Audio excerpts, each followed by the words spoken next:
what's the purpose of you wanting to do it? Is it because you just like technology and you just want to be an app advisor, or is it because you genuinely care about the client and helping them get to where they want to be? Driving that change is really important, and you have to get buy-in, especially from the partners, and that's probably one of the biggest pitfalls.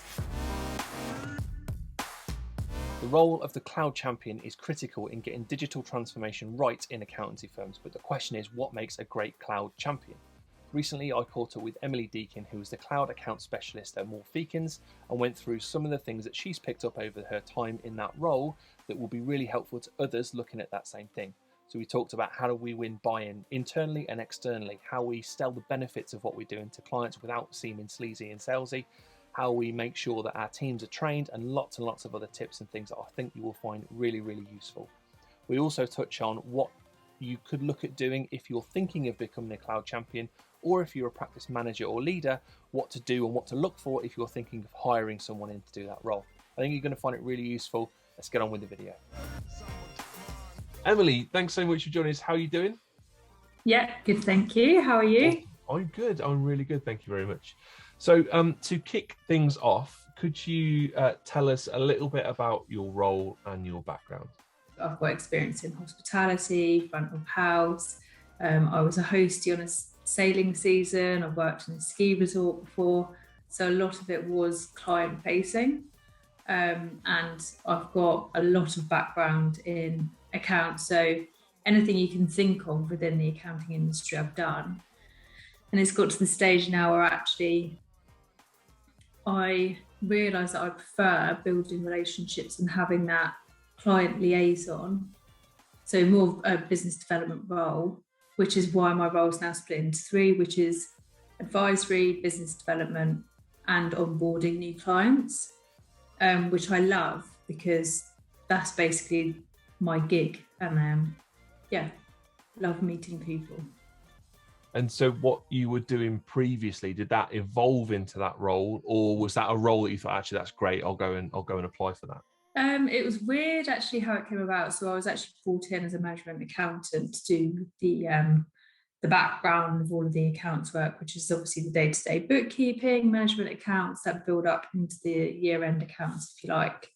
And I've always been driven into finding change. So I guess if you were to profile me, and which is what they did when I was at UHY, I was a very strong entrepreneur, which means that I constantly look for change all the time, as opposed to somebody else, which is more, they just like to do the 9-to-5 work, get on with the work, bit reluctant to change, but is happy to basically do what they've been tasked to do. So how do you kind of navigate that sort of conflict, right? Where you want to almost break things and move things forwards, maybe not break them, but certainly change them and innovate, when you've got this maybe more latent mindset that you're having to work alongside, where it's actually, if it's not broke, sort of don't fix it. How do you navigate that? In terms of cloud accounting, getting people to buy into it is definitely start with the people first, and just iron out what and why you're looking for change. You'll go through anyway on a day-to-day basis of bookkeeping and spot things that don't seem right and they take a long time, and it's realizing that there's a different way to do it, and it's not the way that it should be done just because it takes long, and that's always the way it's been done. There's a quicker way, and once you've got that efficiency there, you can then help the client with other things. It doesn't just have to be this is what they've paid for, and that's that. You can spot opportunities elsewhere. Yeah, and that entrepreneurial mindset is key for that, right? So rather than just do what we've done last year and just make sure the client's still happy with that, having that hunger and that drive to go and look for more opportunities is stuff most people associate with sales. And I guess most people in the accounting profession are kind of adverse to that, aren't they? We don't want to be seen as a salesperson, but it's the lifeblood of any business, isn't it? To develop business and do more for customers and clients. Yeah, funny you talk about sales. Actually, we were asked, and this is again going back to when I was at UHY, as salesperson, what does that mean to you? And we're all like, oh, it's slimy, it's a bit, you don't like sales people that come up to you and They're trying to do is sell you something, but actually there's 4 different ways of selling, and spotting an opportunity to make their life better is probably the best part of being a sales person. It doesn't mean that you're pestering them all the time and you're trying to be slimy and getting more money out of them. You're essentially adding value to what they do. Yeah, 100%. And I think in reality, most of the people, when the sort of caricature that people make up when they think of a salesperson isn't that effective anyway, because no one wants to deal with them. And so you have to go about things in that more kind of value added way, don't you, and create value for people if you're going to be effective with it. But you talked a minute ago about people first, and when you're going about trying to either sell an idea or sell a product to a client, you've got to think about the person first and have a reason for why you're trying to do it. And we talked before, didn't we, about the golden triangle as a sort of an approach and a way to get your head around that. Could you talk a little bit about that and how you use that day to day? Yeah, so first things and foremost is obviously the people, which sits at the bottom of the triangle. You need buy-in from people. If people are going to use this new app, software, tool, whatever it is, it has to start with them first. And they have to buy into the product. So whether it's internally or externally with a client, you can't just say, right, you're on this software now, so you're using that. They're just going to be reluctant and won't want to use it. But once you've got the buy-in from the people, if you give them the second foundation of the golden triangle, which is the processes behind that, so they understand, right, this is the way that we use it. If we stick to these processes, then it's all going to run smoothly and efficiently. Then you can talk about the tech and getting tech right implemented. The thing with tech and apps is every app has its limitations, and I think it's just about being honest and spotting the limitations of where they do fall, because nothing's perfect. No human's perfect either. So you just have to find that balance of why you're doing it, what's the purpose behind it, is it actually giving the client value, as opposed to just chucking software at them. How does that look in terms of planning and strategy? It's about spotting opportunities where you do see pitfalls in the management accounts or finance function, whatever it may be, and then sitting with them and say, there's actually a better way to do this.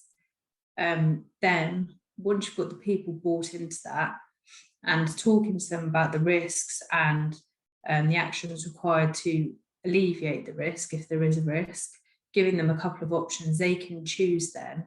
And that's giving them a foundation for if they're wanting to grow the company. Once you've got that in place, then talk to them about the process and how you're going to deliver it and how it will fit in with their company, and then add in the tech part. So the tech comes last. In terms of getting some support with that, because it's hard to do all of that yourself, right, and do the implementation.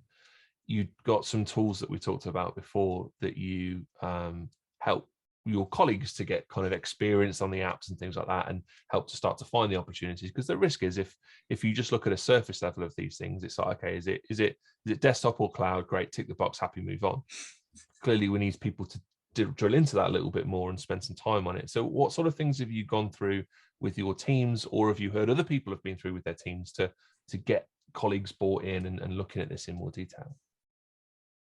I've heard people externally who have essentially got the team together and they've, I guess, dissected a specific client's accounting or cloud accounting to go through where improvements could be made. We internally have Tuesday training every Tuesday. So we'll go through with the team. It doesn't necessarily have to be cloud accounting all the time, and apps that they can look out for that could be useful for the client. It's things that also cover mindsets as well, because it's not just spotting the opportunity. You need to have that mindset where you're not narrow-minded and just getting the work out the door one after the other. You need to take a step back and think, actually, how can I do this better next time? What can be changed to help the client? Where can we add value, essentially? And a lot of people will struggle, won't they? You could put all of that information in and get it to someone in a great format. You've got a little cheat sheet somewhere, gets read once and then it gets forgotten and things like that. Like, what have you done, or what have you seen other people do to get around that challenge of just the atrophy of knowledge dropping off? I guess that is the reality, is because when you have a team, essentially they are there to do the job. They're not there essentially to explore all of the cloud features like I'm in that position to do. So I have that bank of knowledge, but they also know that they can come to me if they spot something and think this isn't quite right. Is there a better way to do it? There might be something where actually it can't be changed and that's just the way that it is. Or there might be something different that you can tweak, or there might actually be a solution for an app or software that can be introduced to the client. And it's not necessarily that they have to have that conversation with the client. That's the whole purpose of me being here, so I can help facilitate that knowledge gap. Where do you see maybe other cloud champions or cloud accounting experts in other firms really struggle? What are the typical landmines and hurdles that people will face if they're starting out on this journey and trying to introduce better ways of working into their firm? I'd probably say if you are just starting out, obviously you have to start somewhere. So perhaps documenting the apps and understanding what their benefits are, what the features are, what the limitations are. I'd probably start with that first, and then present that to the board of directors or the director of the company, whoever it may be. But driving that change is really important, and you have to get buy-in, especially from the partners. And that's probably one of the biggest pitfalls, is because either the directors don't want to spend time there and they'd prefer billable work over non-billable work. But you have to understand that this is for the future and making everybody else more efficient. So as long as you've got that buy-in and that support network around you, that makes it a lot easier to look for apps and start to implement projects behind that. And hopefully that connects to the strategy of the practices as well, right? So you're not, if the firm wants to go down the route and target more landlords, you're not going to go and look for apps for retailers, are you? You can get a little bit distracting, can't it? Because there's so many different things out there, aren't there? Yeah, no, there are. And it's hard to keep track of because there's Xero's app marketplace is probably over 900 now, which is a ridiculous amount. And nobody's ever going to know every app and what they do. It's only when you seek something that you think could probably be done better, then would you look for a solution and then try and test all of the apps. Yeah, you don't want to be a solution looking for a problem, right? It's got to be the other way around. And there's the issue there, isn't there? You mentioned with directors that just want the chargeable work. And so I guess there's a question mark for anyone else that's in a similar position, that they're trying to drive change within their practice. They've got to go and get buy-in from the directors. What's the upside then if they're going to lose out on chargeable work while they figure these things out and maybe have people go and retrain on things?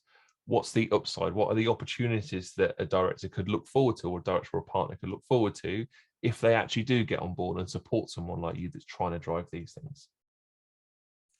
The upside is one, upskilling people, and actually doing more and more projects makes you better anyway, so you can do projects in other areas of the company. But if it's making it more efficient for tomorrow, that drives opportunity for more value added work. So I'd probably say that's probably the biggest upside to it. But also having more client interaction as well, being proactive instead of reactive. So there's quite a number of positives. And if you've got a firm that's saying, look, we're 400 years old, we've always done it this way, fine, we could do some value added work, but we've been fine as we are. Like, what would your take on that be if you were in that position, or having to have that conversation? It's difficult to say really, because it depends what you've been brought in to do. And if you're a driver for change, then normally people tend to see that as that's actually a really good opportunity, because that's contributing to the assets for tomorrow, not doing the daily operational work that needs to be done today. Even if you set aside 1 hour a week, at least then you can start to build upon it, as opposed to doing absolutely nothing at all. So as long as you're starting to make headways with things, then it will become more and more cognizant of why you need to drive change anyway. I guess one of the fears often with rolling this sort of stuff out is that, at some point someone's got to go and talk to the client about doing something differently, right? And people might be afraid that they're then seen to be selling, like we mentioned earlier on, all the negative connotations with that. People might say, well, why is the client going to even listen to us? People sometimes worry about the client saying, well, why have you never mentioned this to me before? All that sort of stuff, all these reasons not to sort of start the conversation.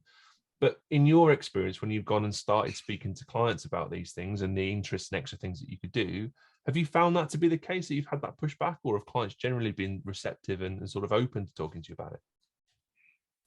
I'll be honest, I mean, nothing's plain sailing anyway. You're always going to get clients that kick back and think, no, I don't need that added expense, especially around times that we've had with coronavirus.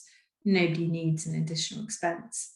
But actually, if you explain the benefits behind it, and actually this is going to save you time, even though it's a monetary value, and it's saving our time by whatever it is, 5 hours a week, then they're going to see the value in it.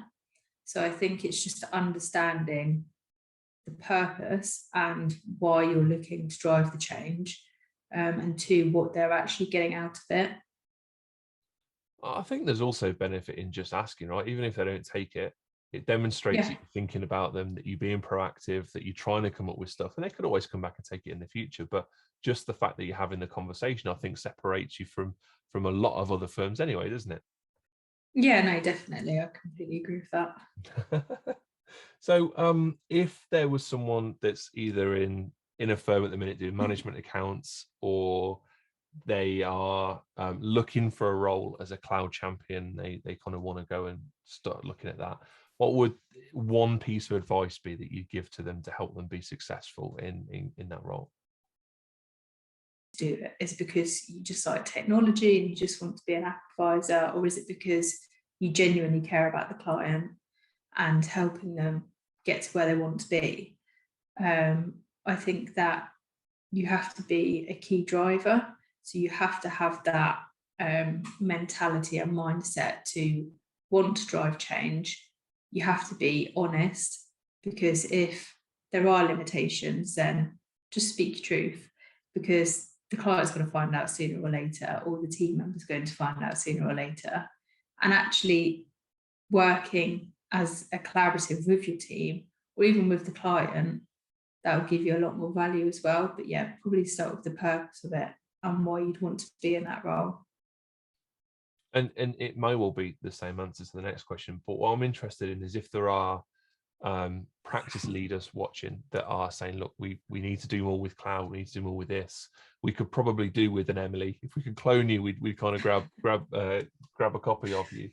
But they're saying, look, we need someone in this role. We need someone as a cloud champion that's going to drive this and kind of create change. What should they look for in a person? What are the key skills or attributes that they should look for if they're going to put a cloud champion in place?